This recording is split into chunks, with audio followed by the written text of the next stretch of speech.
The door slammed shut behind me, echoing through the empty hallway. I stood frozen, my heart pounding in my chest. Ethan's shoes were not the ones greeting me, but a pair I knew all too well. Vera's. "Alara, what in the world do you think you're doing, coming home this late?" Vera's voice sliced through the silence, sharp and accusing. I found my voice, though it trembled slightly. "Vera, I didn't expect you to be here." "It's not about me being here. It's about you neglecting your duties as a wife. Where have you been?" Her eyes bore into me, seeking to unravel any excuse I might offer. I clutched the book about Miami tighter, feeling the weight of her judgment. This wasn't just about tonight. This was about every silent battle, every unspoken grievance that had built up over months. "Ethan told me he wants a divorce," she continued, her words cutting deeper. "I can't say I blame him. You're hardly the wife we hoped for." I felt a cold resolve settle over me. This was not just a confrontation. It was a declaration of war. My marriage, my life, was slipping through my fingers, controlled by a woman who saw me as nothing more than an inconvenience. I had always been the quiet one, the one who avoided conflict. But as Vera's words echoed in my mind, something within me snapped. No more. I wouldn't be the silent, suffering wife anymore. "Vera, I work too, you know. I'm not just a housewife waiting for Ethan to come home," I said, my voice steady now. "You work? That little office job? You think that's an excuse?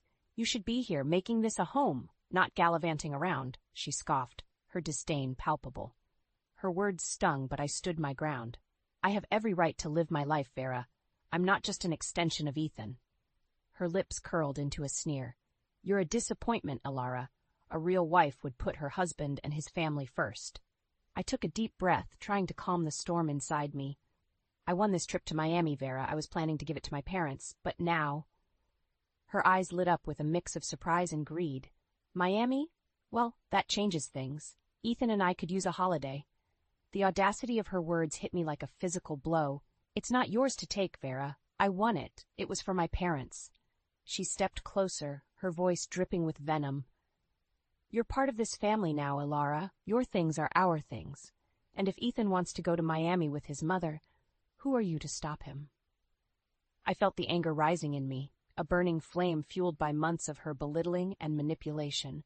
"It's my prize, Vera. I decide what happens to it." Her laugh was cold and mocking. "We'll see about that, Alara. We'll see." She turned on her heel and left, leaving me standing alone, my heart racing with a mixture of fear and anger. I knew then that this was just the beginning. I had to fight back, not just for myself, but for the life I wanted, a life free from Vera's shadow. As I lay in bed that night, Ethan's snores a dull backdrop, my mind raced. Our marriage, once a hopeful union, now felt like a trap tightening around me with each passing day. The man beside me, once my partner, now seemed more like a stranger, a puppet dancing to his mother's tune. Morning came, and with it the usual routine. Ethan, always the early riser, was already at the breakfast table when I entered the kitchen. His eyes were glued to his phone, a frown creasing his forehead. "Good morning," I said, my voice neutral. He grunted in response, not looking up. I poured myself a cup of coffee, the silence between us heavy. Finally, he spoke, his eyes still on his phone. "Mom mentioned you want a trip to Miami." I nodded, bracing myself. "Yes, I was planning to give it to my parents." Ethan finally looked up, his expression a mix of annoyance and entitlement. "You should have discussed it with me first. Mom really wants to go." I clenched my fist, fighting the urge to lash out. "Ethan, it's my prize. I wanted to do something nice for my parents." He shrugged, dismissive. "Well, Mom's been feeling down lately, since Dad passed. This trip could really cheer her up." I could feel the anger bubbling inside me. "And what about my parents? Don't they deserve a break?" Ethan's eyes narrowed. "You're being selfish, Alara. Family comes first." "Your family, you mean," I shot back, my patience wearing thin. He stood up, his chair scraping against the floor. "You're my wife, Alara. That makes my family your family." The finality in his voice was a clear message. In his eyes, I was an accessory, an addition to his life, not a partner. I was to fall in line, to play the part he and Vera had scripted for me. The rest of the day passed in a blur. At work, I found myself distracted, the image of Ethan's indifferent face haunting me. I felt trapped, caught in a web woven by Vera and tightened by Ethan. That evening, I returned home to find Vera in my kitchen, cooking. The smell of her stew filled the air, a stark reminder of her constant presence in our lives. "Alara, there you are. I thought I'd make dinner tonight. You must be tired from work," she said, her voice dripping with false concern. I forced a smile, my stomach churning. "That's very thoughtful of you, Vera," she hummed, stirring the pot. "Ethan told me about the Miami trip. It's a shame you won't be joining us." The casualness of her words was like a slap in the face. "I haven't decided yet, Vera." She turned, her eyes cold. "Oh, but you have, dear. Ethan and I will be going. It's settled." The room felt small, suffocating. I wanted to scream, to shout, to reclaim my life from this woman who had insidiously crept into every corner. But I held my tongue, my resolve hardening. Vera and Ethan might think they had won this round, but I was far from defeated. I would find a way to turn the tables, to expose their selfishness and manipulation. As I sat at the dinner table that night, picking at the stew Vera had made, I knew one thing for sure. This wasn't just about a trip to Miami anymore. It was about taking back control, about fighting for my dignity, and I was ready for the battle. The following week was a tumultuous mix of silent dinners and whispered phone calls. Ethan had become increasingly distant, his allegiance clearly with Vera. The trip to Miami, my hard-won prize, now felt like a poisoned chalice. On a particularly dreary Thursday, I received a call from my mother. Her voice, usually so full of life, was tinged with disappointment. "Alara, dear, your father and I heard about the Miami trip. It's a shame we won't be going." Guilt gnawed at me. "I'm sorry, Mom. I really wanted you both to have it." She sighed. "It's all right, darling. We understand. Family must come first, as your husband says." The way she said family stung, a reminder of how Ethan and Vera had twisted the meaning of the word. That evening, as I entered the house, I found Ethan and Vera in the living room, poring over travel brochures. Their excitement was palpable, a stark contrast to the hollow feeling in my chest. "Alara, come look. We're planning our Miami trip," Ethan called out, his voice too cheerful. I approached reluctantly, the sight of them together like this sending a wave of nausea through me. Vera looked up, her eyes gleaming. "We're thinking of staying at this lovely beachfront hotel. Isn't it wonderful?" I swallowed hard, forcing a smile. "It looks nice." Ethan glanced at me, then back at the brochure. "We should book soon. Don't want to miss out." Vera nodded in agreement, her smile widening. "Yes, let's. Alara, would you mind fetching us some tea?" The request, so casual yet so commanding, was the last straw. "Actually, I need to talk to you both about the trip." Their attention snapped to me, a flicker of wariness crossing Ethan's face. "The thing is," I began, my voice steady despite the pounding in my chest, "the trip to Miami was supposed to be a gift for my parents. I won it, and I should decide how it's used."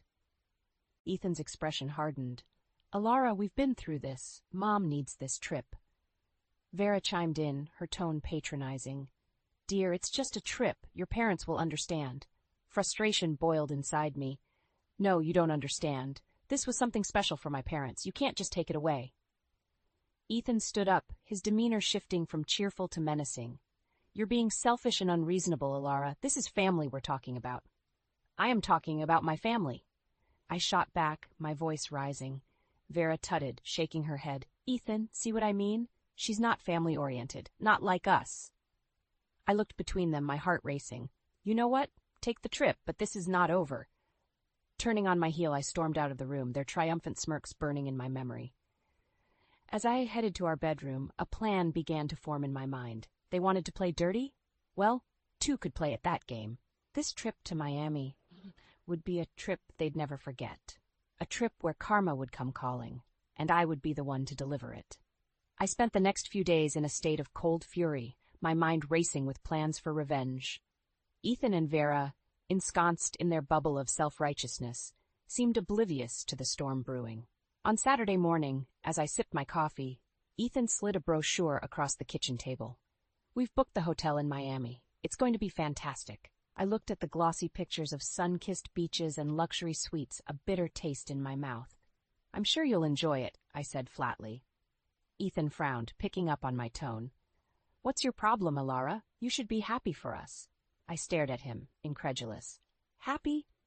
You're taking a trip meant for my parents, and you want me to be happy?" He leaned back, his expression one of exasperation. "You're making a big deal out of nothing. It's just a trip." "Just a trip?" I echoed, my voice rising. It was a gesture for my parents, Ethan, something special for them. And you and your mother just bulldozed over it. Ethan's patience snapped. Enough, Alara. You're acting like a child. You need to start thinking about what's best for this family. The word family echoed in my ears, twisted and corrupted by his and Vera's selfishness. And what about what's best for me? For my family? I countered. Ethan stood up, his chair scraping loudly against the floor. You're my wife, Alara. Your place is here with me and my mother. If you can't accept that, maybe we shouldn't be married. His words hung in the air, a threat and a challenge all at once. For a moment I felt a pang of fear, of uncertainty, but then a wave of clarity washed over me. Maybe you're right, Ethan, I said quietly, my decision made. Maybe we shouldn't. His eyes widened, taken aback by my response. What are you saying? I met his gaze, my resolve steeling. I'm saying that this marriage, this life, it's not what I want, not with you and Vera controlling every aspect of it. Ethan's face contorted with anger. You'll regret this, Alara. You think you can just walk away? From me? From this family? I stood, facing him squarely. I'm not walking away, Ethan. I'm taking back my life. He snorted, dismissive. We'll see how long you last without us. I turned away, my mind racing with plans and possibilities. The stage was set, the players in place. It was time for my revenge to unfold. As I packed a small bag, my thoughts were clear and focused. Ethan and Vera had pushed me to the edge, and now they would see just how far I was willing to go. This was no longer just about a trip to Miami. This was about reclaiming my dignity, my independence, and showing them that I was not to be underestimated. I left the house without a backward glance, the door closing behind me with a finality that felt like freedom. I moved back to my parents' house, each step feeling like a weight lifting off my shoulders. My parents, though surprised, supported my decision. In the sanctuary of my old room, I plotted my next move. A few days later, Ethan called. Alara, where are you? We need to talk about the Miami trip. I'm at my parents', I replied, my voice steady. And there's nothing to talk about. You've made your decision. He was silent for a moment. You can't just run away from this. We're married. Not for much longer, I said quietly. I'm filing for divorce, Ethan. There was a sharp intake of breath on the other end. Divorce? You can't be serious. I've never been more serious, I affirmed. Our marriage is over, Ethan. He sputtered in disbelief. You'll regret this. You think you can just leave me and get away with it? I smiled, a sense of empowerment surging through me. I'm not getting away with anything. I'm taking back my life. Ethan's voice turned cold. We'll see about that. And the Miami trip? You're ruining everything. I chuckled softly. Oh, Ethan, you have no idea. Enjoy your trip. The line went dead, and I sat back, a plan forming in my mind. Ethan and Vera thought they had won, but the game had just begun. The next day, I called the airline. I need to make a change to the reservation for the Miami trip. The agent was accommodating. Of course, Miss Alara, what changes would you like to make? I won't be going, I said. The tickets are non-transferable, correct? That's right, the agent confirmed. Good, I said, a smile playing on my lips. Keep it that way. The day of their departure arrived, and I couldn't help but feel a twinge of anticipation. Ethan and Vera, unaware of the surprise awaiting them at the airport, were in for a rude awakening. I received a call from Ethan later that day, his voice frantic. Alara, what the hell did you do? They won't let us board. The tickets are void without you. I feigned innocence. Really? That's strange. I guess you should have read the fine print, Ethan. You did this on purpose, he accused. I shrugged, even though he couldn't see me. You took something that wasn't yours, Ethan. Actions have consequences. His voice was a mix of anger and desperation. This isn't over, Alara. You'll pay for this. I hung up, a sense of satisfaction washing over me. This was just the beginning of their downfall. Ethan and Vera had underestimated me, but they were about to learn just how costly that mistake was. As I sat back, a plan unfolding in my mind, I knew one thing for sure. Revenge was a dish best served cold, and I had just started cooking. After thwarting Ethan and Vera's Miami plans, I felt a sense of control returning to my life. But my thirst for justice was far from quenched. The real act of retribution was about to begin. A week passed, and I received a call from Ethan. His tone was a mix of anger and desperation. Alara, we need to talk. I'm coming over. I agreed, curiosity piqued. When he arrived, he was a shadow of his usual arrogant self. "Alara, I'm in trouble," he began, his eyes avoiding mine. I raised an eyebrow. "What kind of trouble?" He hesitated before confessing. "At work. They've started an investigation. They think I've been embezzling funds." I suppressed a smile. "Embezzling? That's serious, Ethan." He ran a hand through his hair, visibly stressed. "It's not just that. They're questioning my absences, my trips with Mom. They think it's all connected." I leaned back, the pieces falling into place. "Sounds like you've made quite a mess." He looked up, desperation in his eyes. "Alara, I need your help. You have to vouch for me. Tell them I was with you." I laughed, the sound bitter. "Why would I do that, Ethan, after everything?" He reached for my hand, but I pulled away. "Please, Alara, I'm begging you. If I lose this job, I'm ruined." I stared at him, the man who had once been my world, now reduced to a groveling mess. "You should have thought about that before, Ethan. You made your bed. Now lie in it." As he left, his shoulders slumped. I knew the wheels of karma were turning. The following day, news of Ethan's dismissal and his embezzlement spread. Vera, once so proud and haughty, became the subject of whispers and judgmental glances in the neighborhood. Their fall from grace was swift and merciless. Ethan tried to reach out again, but I was done. My lawyer handled the divorce proceedings, ensuring I was well protected and compensated. As for Ethan, he was left to face the consequences of his actions alone. I visited my parents, sharing the news. "It's over," I told them. "The divorce is final." My mother hugged me, tears in her eyes. "You're strong, Alara. Stronger than you know." I nodded, a sense of peace settling over me. I had to be, Mom, for myself. In the end, Ethan and Vera reaped what they had sown. Their deceit and selfishness had been their undoing. As for me, I was free from their toxic grip, ready to start anew. The scars of the past would always be there, but they were a reminder of the battles I had faced and won. I was no longer the meek, compliant wife. I was Alara, a woman who had stood up for herself and emerged stronger. The day after my divorce was finalized marked the beginning of a new chapter in my life. The shackles of my oppressive marriage were finally broken, and I could breathe again. Sitting in my parents' garden, I reflected on the journey that had led me here. The pain, the betrayal, and ultimately, the triumph over those who sought to control me. My mother joined me with 2 cups of tea. "What will you do now, Alara?" she asked gently. I took a sip, feeling the warmth spread through me. "I'm going to live, Mom, for myself this time." She smiled, a look of pride in her eyes. "You've grown so much, darling." Our conversation was interrupted by a knock at the door. My father answered it, his voice rising in surprise. "Ethan, what are you doing here?"